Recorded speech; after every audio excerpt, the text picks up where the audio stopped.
ইরানের অবকাঠামোতে হামলা হলে শুধু তেহরান নয়, জ্বলে উঠবে পুরো মধ্যপ্রাচ্য।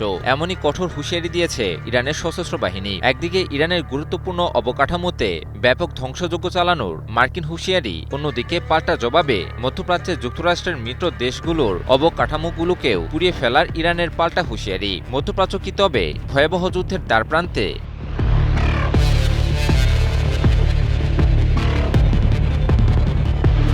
ইরানের খাতাম আল আনবিয়া সেন্ট্রাল কমান্ডের মুখপাত্র ইব্রাহিম জুলফাগারি বলেন, যুক্তরাষ্ট্র যদি প্রেসিডেন্ট ট্রাম্পের হুমকি বাস্তবায়ন করে তাহলে গোটা অঞ্চলের গুরুত্বপূর্ণ অবকাঠামোই ইরানের পাল্টা হামলার লক্ষ্যবস্তু হবে। ইরানের অবকাঠামোতে হামলা হলে পুরো অঞ্চল জুড়েও আগুন জ্বলবে।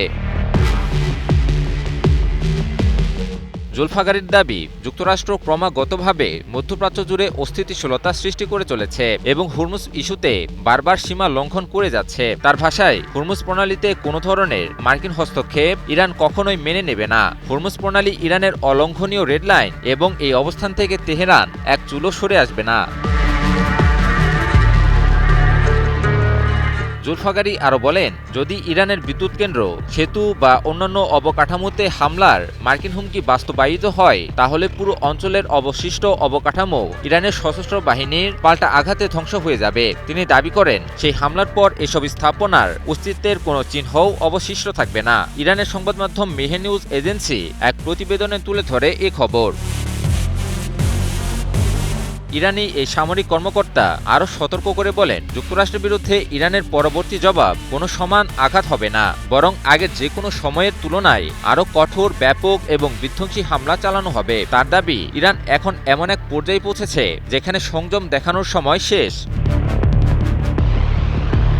এর আগে ইরানকে হুমকি দিয়ে মার্কিন প্রেসিডেন্ট ডোনাল্ড ট্রাম্প বলেন, যুক্তরাষ্ট্রের সঙ্গে সমঝোতায় না আসলে আগামী সপ্তাহেই ইরানে ব্যাপক ধ্বংসযজ্ঞ চালানো হবে। ইরানকে হয় আলোচনায় আসতে হবে, নয়তো দেশটির প্রধান বিদ্যুৎ কেন্দ্র, সেতু এবং গুরুত্বপূর্ণ অবকাঠামোকে লক্ষ্য করে ভয়াবহ হামলা চালানো হবে।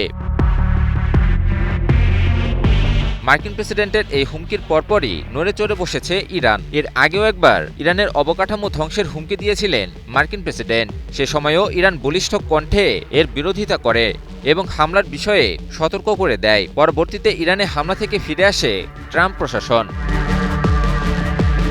তবে পরিস্থিতি আবারও জটিল হয়ে পড়ায় ইরানকে উদ্দেশ্য করে নতুন করে হুঁশিয়ারি দিয়েছেন মার্কিন প্রেসিডেন্ট। ইরান এবারও খুব জোরে সোরেই যুক্তরাষ্ট্রকে সতর্ক করে দিয়েছে। ফলে পরিস্থিতি সত্যিকার অর্থেই কোন দিকে এগোচ্ছে তা নিয়ে তৈরি হয়েছে নতুন শঙ্কা। বিশ্লেষকদের মতে, কূটনৈতিক সমাধান না এলে এই উত্তেজনা যে কোনো সময় আরও ভয়াবহ রূপ নিতে পারে। ইমন আলী, নিউজ 24।